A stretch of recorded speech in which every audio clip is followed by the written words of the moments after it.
Hi, Amy Trost here at Blue Moon Florist in Downingtown on Route 322. I'm a proud supporter of the Western Chester County Chamber of Commerce, and I'm taking the opportunity today to deliver some exciting news. After a year of our shop being closed, we're finally reopening this Friday. Are you ready to be inspired? Come on inside. Spring is here, and we have everything you need to bring the season home. Come shop our accessories and pick up a spring bulb plant for Easter. Be sure to check out our gorgeous fresh blooms of flowers and take home a bunch for yourself or a loved one. Stop in and see us soon, and don't forget to visit us on social media.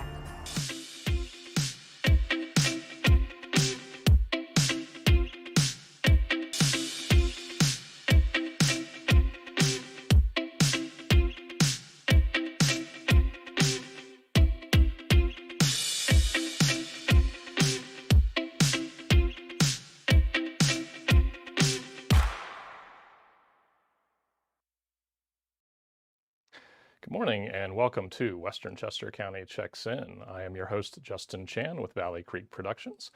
We are coming to you live from this rainy downtown Coatesville here at the Lukens Executive Office Building. It is Wednesday, March 24th, 2021.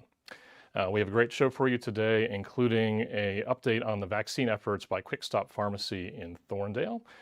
We have a segment on the Foundation for Free Enterprise Education, and another member minute segment on Zing in Sadsburyville, because today's probably a great day for some takeout or delivery food for sure.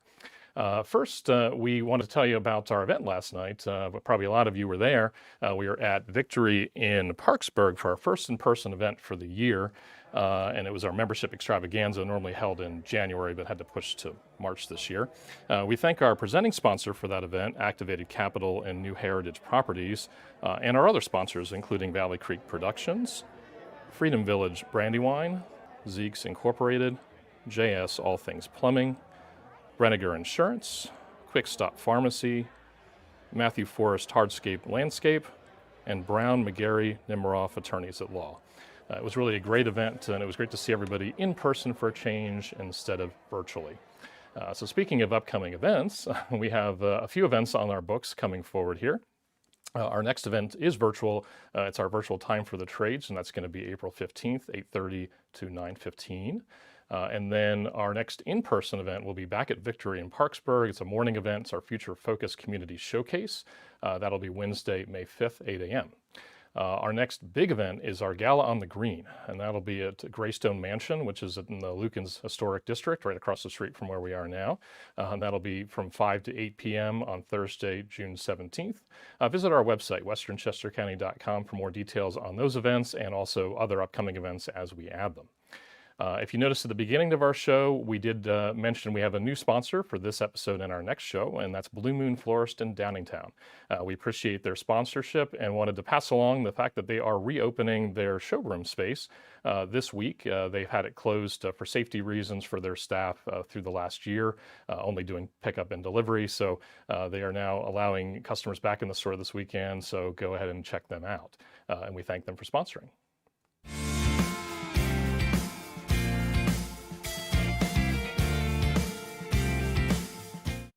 It's time for our Member Minute segment this week.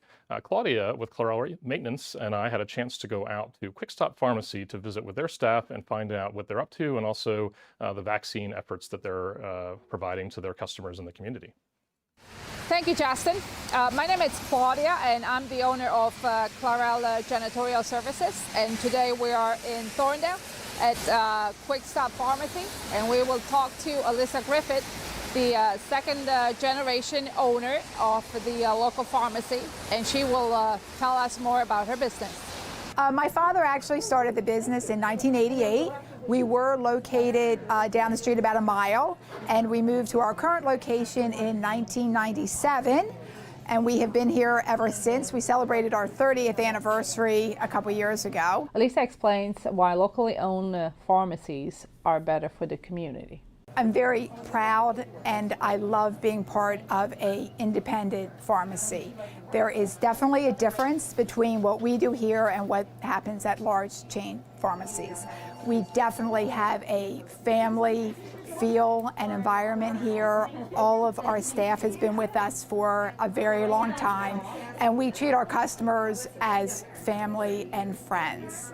As a second-generation business owner, Alyssa learned a lot from her father, who actually started the Quick Stop Pharmacy. I started working with my father when I was very young and watched and really learned from what he did. I really appreciated how he took care of the customers and treated everyone. So I graduated from Temple Pharmacy School in 1993, worked with him for quite a few years until he decided to retire, and then I took over.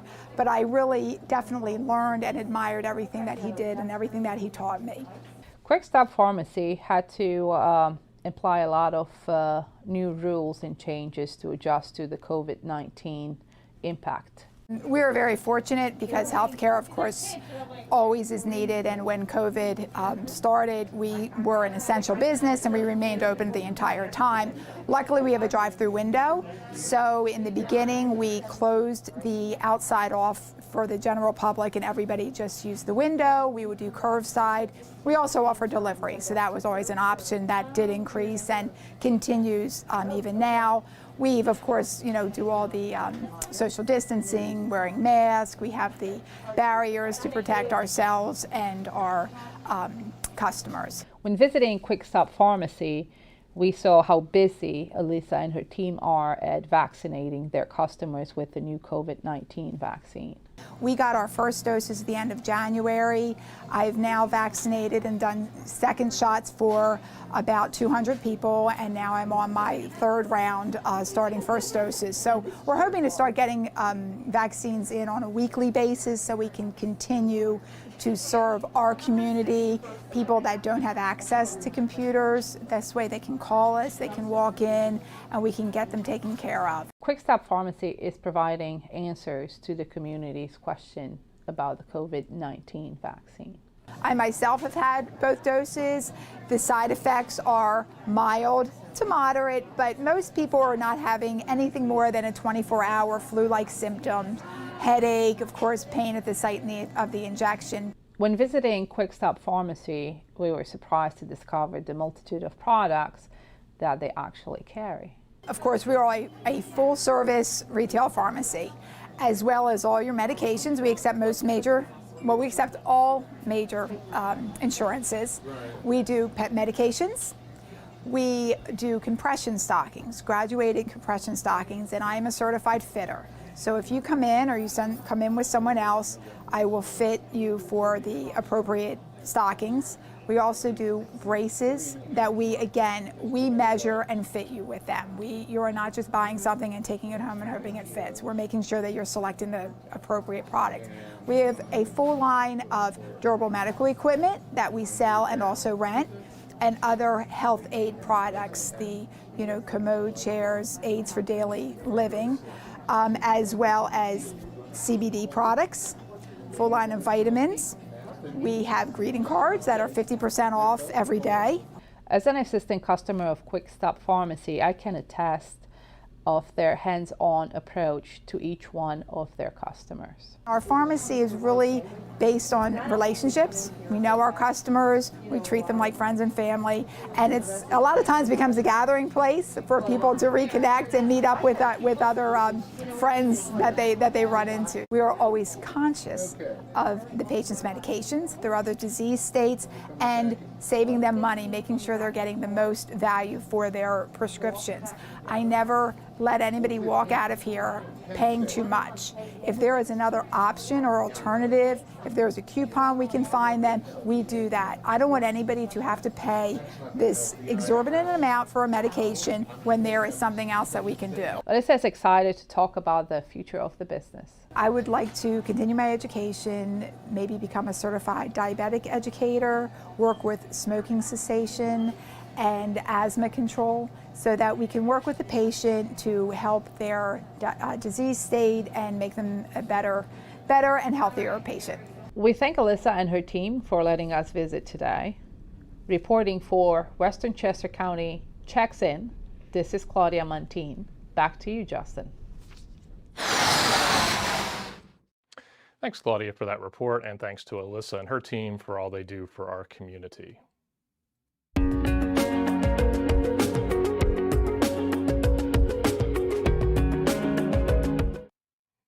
time for our community update this week. Our Executive Director Donna had a chance to speak with Scott Lee with the Foundation for Free Enterprise Education. They talked a little bit more about their programs, including a week-long summer program that they run for high school students interested in the world of business.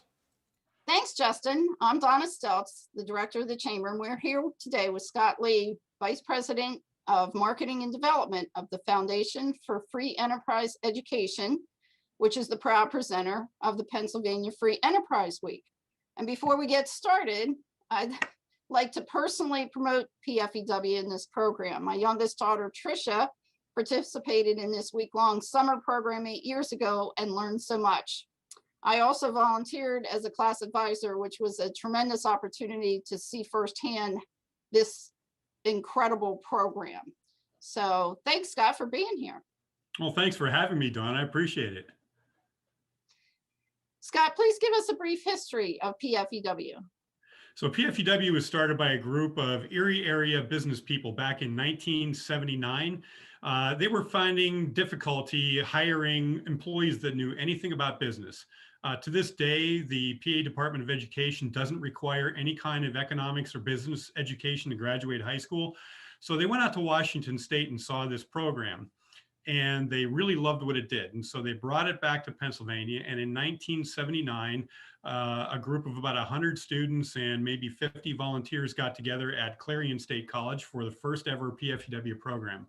So the whole purpose of PFEW is to teach students not only to understand, but to celebrate business and the American private enterprise system and prepare these young people for jobs after high school. That's the purpose.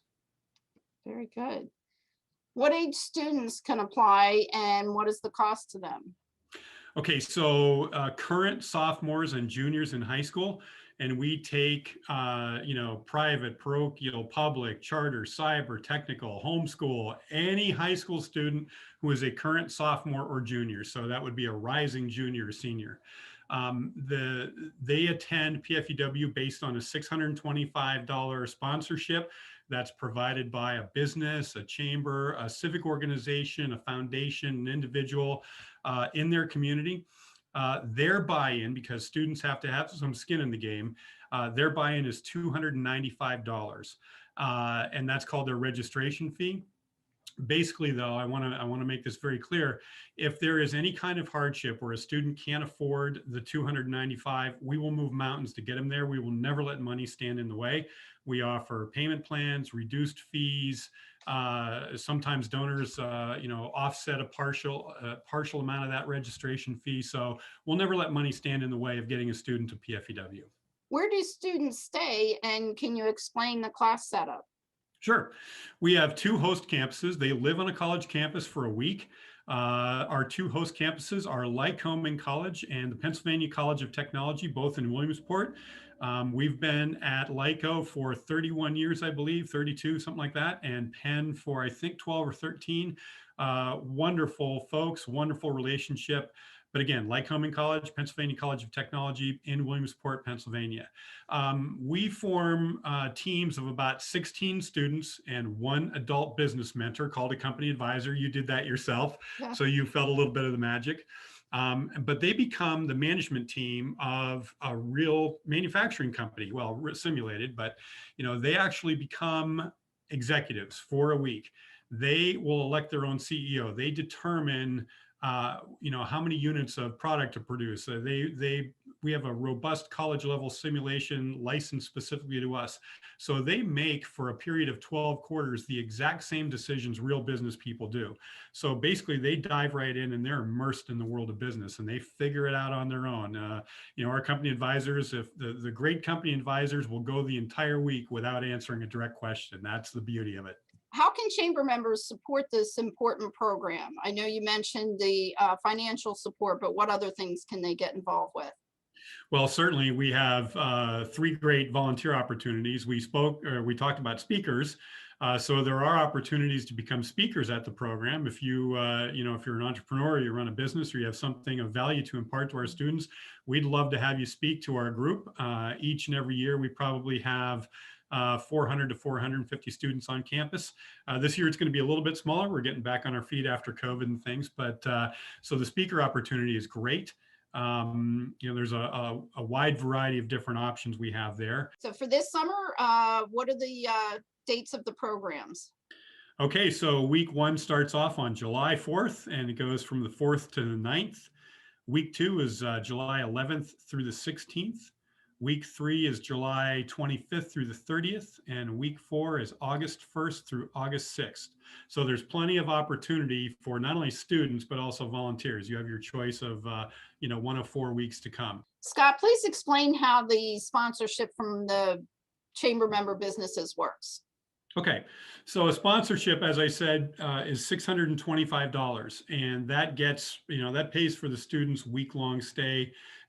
Most of it, obviously the students have a buy-in, but the bottom line is we always try to match local dollars to local students. So, Western Chester County businesses, we try to get a Western Chester County student in all cases, and the opportunity there for future internships or maybe future employment, or at least a connection. These students, need to have a connection to their community. So that's why we always try to match those local dollars with local students.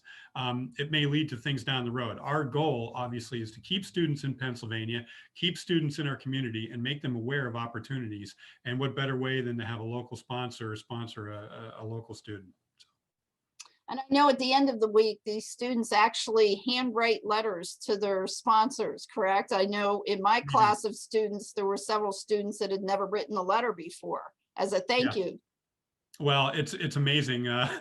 We see it all, but the power of a handwritten note, you as a business professional know that it is absolute gold. I mean, and quite honestly, if someone's coughing up $625 for your week-long experience, they need to be thanked, and it's only proper to thank them. And people may say it's old school or whatever, but that handwritten note has so much power in it. And not only does it teach the student, but it also informs the donor a little bit about what happened at PFEW, because in many cases they just will never know. These letters give them an insight as to what they just did, and what they just did was change a life. Thanks, Donna, for that report, and thanks to Scott and his team for all they do for students in Pennsylvania. If you'd like to have your business or nonprofit featured on our show, we'd love to have you. Reach out to our communication coordinator, Rachel. Her email address is on the screen there, rachel@westernchestercounty.com.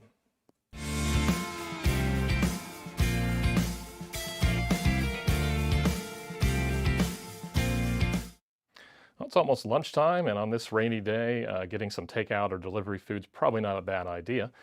Jonathan Wright and I had a chance to go out to Zing in Sadsburyville to find out some of the awesome food that they are serving there.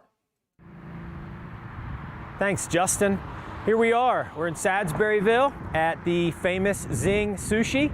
We are about to head inside, and we're going to get a chance to chat with the owner, John Limberis, to hear about why he decided to open a sushi restaurant in Sadsburyville.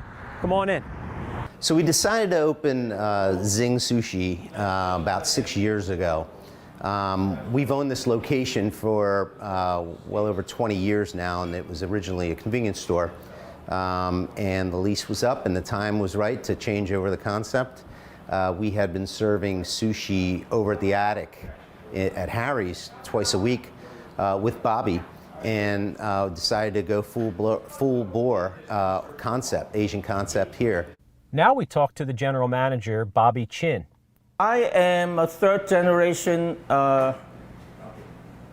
in food business.